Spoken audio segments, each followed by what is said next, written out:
ধন্যবাদ দেবী এবং আমাদের রাজ্য প্রেসিডেন্ট বিকাশ দেববর্মা মহোদয়। উনি আমাদের জনজাতি মোর্চার রাজ্য প্রেসিডেন্ট এবং আমাদের দেবী দেববর্মা আমাদের জেনারেল সেক্রেটারি জনজাতি মোর্চা। এবং আপনাদের স্বাগত এবং ধন্যবাদ আমি জ্ঞাপন করছি। একটা বিশেষ কারণে আজকে আমরা আপনাদেরকে এখানে আহ্বান করেছি। আমাদের আহ্বানে সাড়া দিয়ে আপনারা এসেছেন, তার জন্য আপনাদের ধন্যবাদ। গিরিশচন্দ্র মুর্মু, যিনি controller and auditor general of India, ওনার একটা চিঠি আমাদের হাতে এসেছে। এটা ছিল 1 জুন 2022। তার আগে অনেক চিঠি আদান প্রদান হয়েছে। এই চিঠিতে মুর্মুজি অভিযোগ করেছেন, চিঠি লিখেছেন আমাদের ডাইরেক্ট এখানে অনারেবল গভর্নর শ্রী আরিয়াজ, এভাবে লেখা আছে। এখানে উনি কয়েকটা বিষয়, প্রায় 5টা বিষয় তিনি উল্লেখ করেছেন। এখানে বলেছেন, গভর্নরকে বলেছেন যে এই ত্রিপুরা রাজ্যে যে টিটিএডিসি আছে, যেখানে ত্রিপুরা মন্ত্র শাসন ক্ষমতায় আছে, তারা সাংবিধানিক নিয়ম অনুসারে কাজ করছে। আর্থিক শৃঙ্খলা নেই।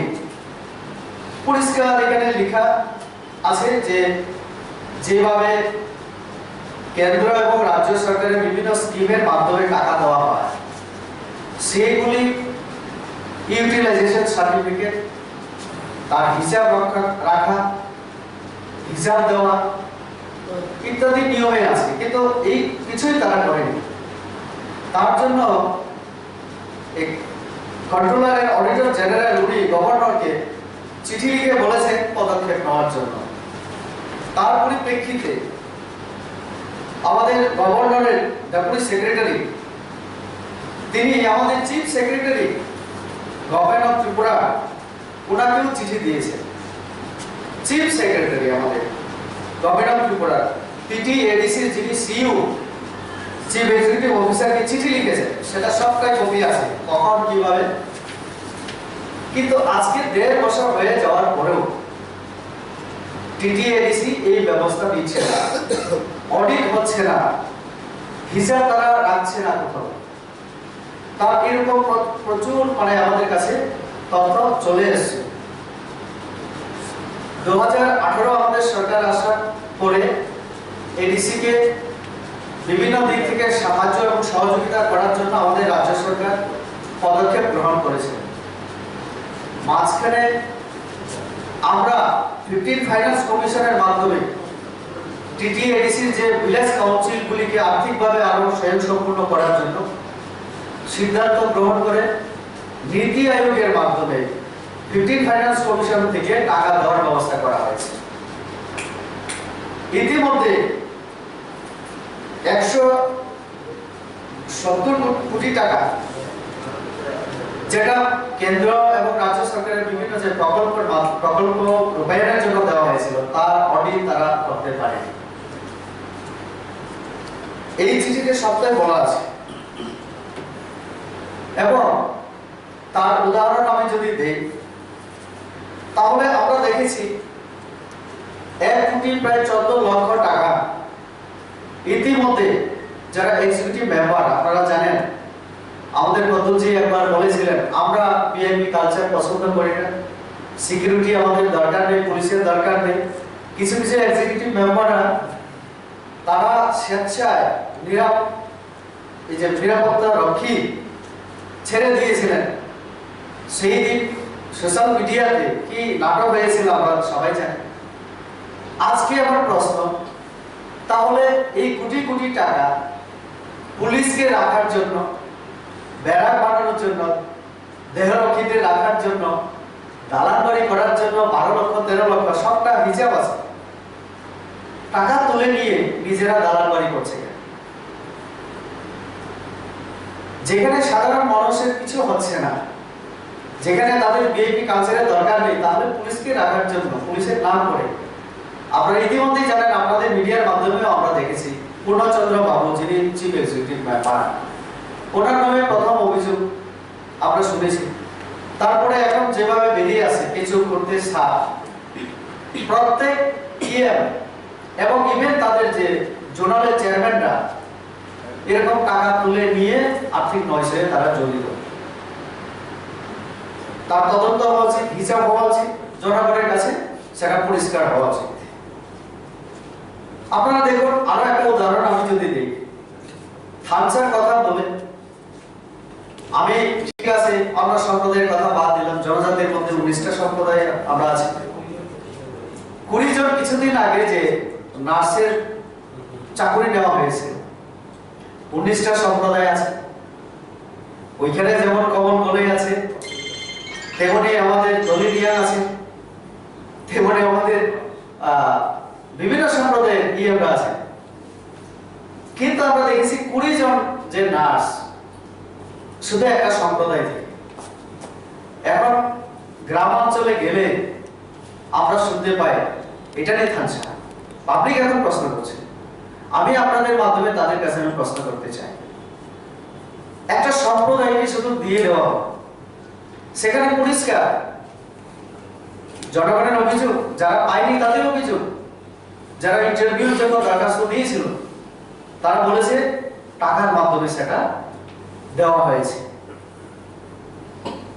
তো একদিকে অনেক যেগুলি বিভিন্ন কেন্দ্রীয় স্কিমের মাধ্যমে, রাজ্য স্কিমের মাধ্যমে টাকা দেওয়া হচ্ছে, সেটা যেমন হচ্ছে না, তেমনি এর আগে জুনিয়র ইঞ্জিনিয়ার কিছু পদ সৃষ্টি করে তারা নিয়েছিল, সেটা নিয়ে অনেক ডেপুটেশন আমরা দেখেছি। সেই সময় আমরা দেখেছি যে টাকার বিনিময়ে হয়েছে।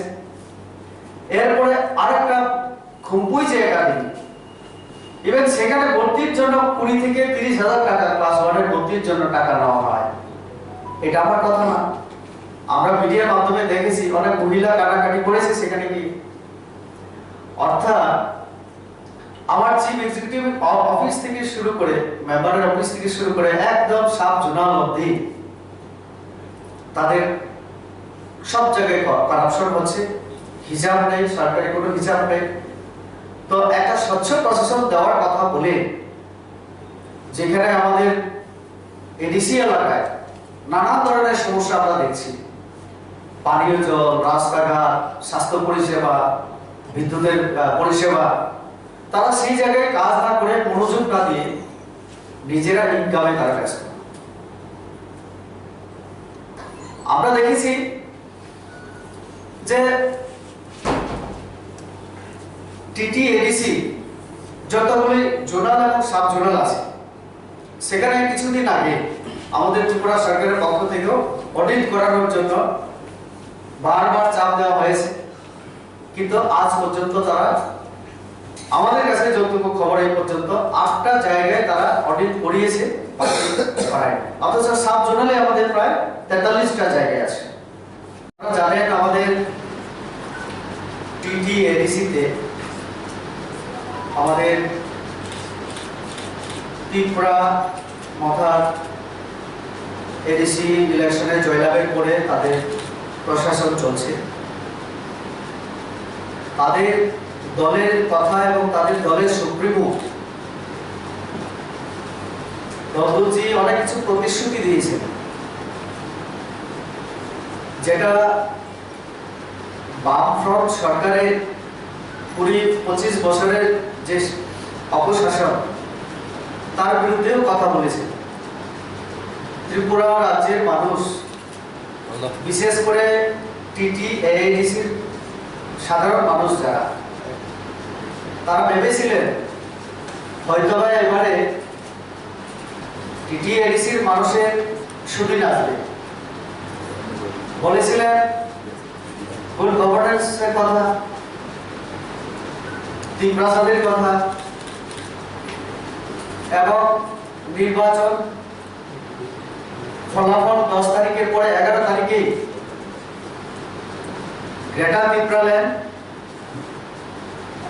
যেটা ত্রিপুরাসাদের বিভিন্ন উন্নয়ন এবং যে সমস্যা সেটা থেকে উত্তরণের জন্য তারা কাজ করবে বলে প্রতিশ্রুতি দিয়েছিলেন। কিন্তু আজকে প্রায় 1.5 বছর ক্ষমতায় আসীন হওয়ার পরে যে চিত্র আমাদের হাতে চলে এলো তা খুব ভয়াবহ। চিন্তাজনক, নিন্দনীয় এবং আমাদের কি প্রাসাদ তথা আমাদের ত্রিপুরা রাজ্যের জন্য অত্যন্ত চিন্তাজনক। আমি তো বলবো সংবিধানের প্রতি তাদের আস্থা, সংবিধানের মধ্যে থেকে কাজ করার কোনো মানসিকতাই তাদের মধ্যে নেই, যার ফলে আজকে পরিস্থিতি দিন দিন কিন্তু খুব কঠিন থেকে আরো কঠিনতর হয়ে যাচ্ছে এডিসি এলাকায়। ক্ষমতায় আসার পরে যে কয়েকটা পদক্ষেপ নেওয়ার তারা চেষ্টা করেছিল, তাদের মধ্যে ব্লক তুলে দেওয়া, সাংবিধানিক প্রতিষ্ঠানগুলিকে ধ্বংস করে দেওয়া ইত্যাদি প্রয়াস তারা করেছে। আমি আপনাদের একদম খোলাসা করে বলি, বেশি কথা না বলে, আমার स्टेट विलेज काउंसिल का इलेक्शन क्यों हो रहा है? बीजेपी का इसके ऊपर, जनजाति मोर्चा का इसके ऊपर क्या कहते हैं? देखिए, ये लोग तो हाई कोर्ट तक चला गया ना, तो हाई कोर्ट में है केस। हाई कोर्ट आज अगर बोलेंगे कि आज ही करवाओ या कल करवाओ, हम लोग तैयार हो। तो कुछ तो ये था ना जो स्टेट गवर्नमेंट की तरफ से बोला गया था कि ये काम नहीं हुआ था, कुछ काम तो एडीसी का भी था। जो ब्रो शरणार्थी इन लोगों को वोटर लिस्ट में लाना था पहले, ये तो एमओयू में था, मेंशन किया हुआ था, तो ये काम तो करना चाहिए था पहले, ये कर नहीं पाया क्योंकि कोविड बहुत सारी ऐसी स्थिति थी। तो हाई कोर्ट को स्टेट गवर्नमेंट की तरफ से बोला गया, हाई कोर्ट ने अभी तो जो दिया उसी हिसाब से स्टेट गवर्नमेंट कर रहा है काम। तो आज ही अगर हाई कोर्ट ये बोले कि काम प्रोसेस करो, तो स्टेट गवर्नमेंट तैयार है। तो इसमें बीजेपी या स्टेट गवर्नमेंट का क्या ये गलती तो हाई कोर्ट में शायद एक टाइमलाइन के बारे में बोला था नवंबर महीने को, और स्टेट गवर्नमेंट को कुछ गाइडलाइन भी दिए थे। तो इसमें मतलब क्या उसी हिसाब से तो स्टेट गवर्नमेंट काम कर रहा है, तो स्टेट गवर्नमेंट काम कर रहा है उसी हिसाब से। इस टाइम से स्टेट गवर्नमेंट आपका स्टेटमेंट देगा, हम लोग आरोप में भारतीय जनता पार्टी को क्या रहा बिल्कुल जो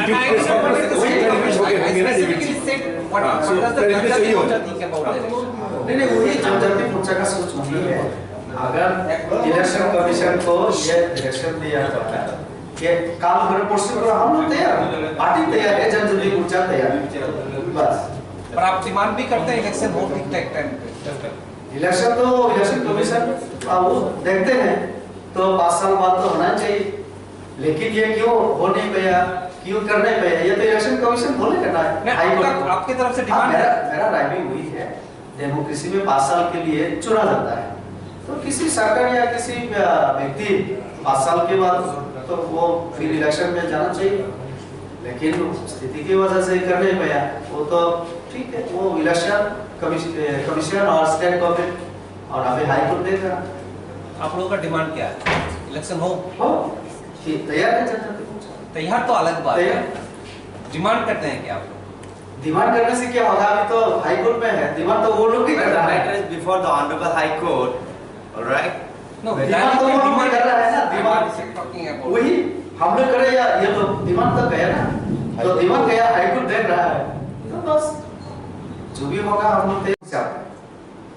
तो কাজে এই জন্য এই সমস্ত অভিযোগ নিয়ে আমরা মাননীয় রাজ্যপাল, ত্রিপুরা রাজ্য মানে আমাদের ত্রিপুরা রাজ্যপালের কাছে আমরা আগামী 19 তারিখ, আজকে 18, আগামীকাল আমাদের পার্টির উদ্যোগে, বিশেষ করে জনজাতি মোর্চার উদ্যোগে এবং বিজেপি পার্টির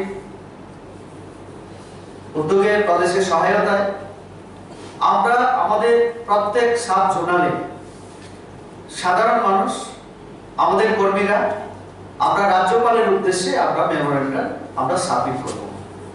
আমরা রাজ্যপালকে অনুরোধ করব, যেহেতু ভারত সরকারের অডিটর জেনারেল চিঠি লিখেছেন, তার পরিপ্রেক্ষিতে চিফ সেক্রেটারি সিইও কে চিঠি দিয়েছে, 1.5 বছর হয়ে গেল, আজ পর্যন্ত কোনো পদক্ষেপ তারা নেই।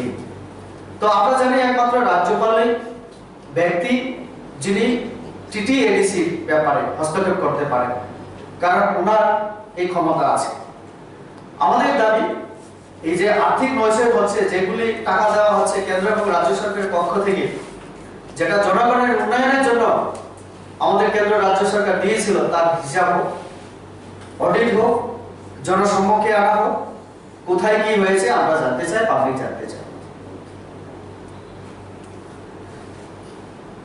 আমাদের কাছে তথ্য আছে পুরাতন যে কাউন্সিল ভবন সেখানেও তারা মেরামতের জন্য করেছিল, সেখানেও নয়ছয় হয়েছে। তো রাজ্যপালের মাধ্যমে আমরা এইগুলি আমরা অভিযোগ করতে চাই আমাদের যে উনি যেন হস্তক্ষেপ করেন। আগামীকাল আমাদের সাব-জোনাল লেভেলে হওয়ার পরে আমরা কয়েকদিন দেখার পরে আমরা জোনাল লেভেলে যাব, তারপরে আমরা রাজভবন পর্যন্ত আমরা যাব এই বিষয় নিয়ে। তো কাজে এই বিষয়গুলি আপনাদের মাধ্যমে আমরা জনগণকে জানাতে চাই, আগামীকাল যেন সবাই স্বতঃস্ফূর্তভাবে এই আমাদের যে কর্মসূচি সেখানে সামিল হয়, এবং আপনাদেরও আমরা সহযোগিতা চাইছি। কেননা একটা সাংবিধানিক প্রতিষ্ঠান, এই প্রতিষ্ঠান চলতে গেলে আমাদের সরকারি সংবিধান নিয়ম অনুসারে আমাদের চলতে হয়। তাহলে ভারত সরকারের যেখানে বারবার এবং রাজ্য সরকার যেখানে বারবার বলা হলো তারা এই ব্যবস্থা নিচ্ছে না, তাহলে এখন আমাদের হাতে, জনগণের হাতে একটাই উপায়, যে গভর্নরের মাধ্যমে সেটা নিয়ে জনগণকে সচেতন করে তোলা এবং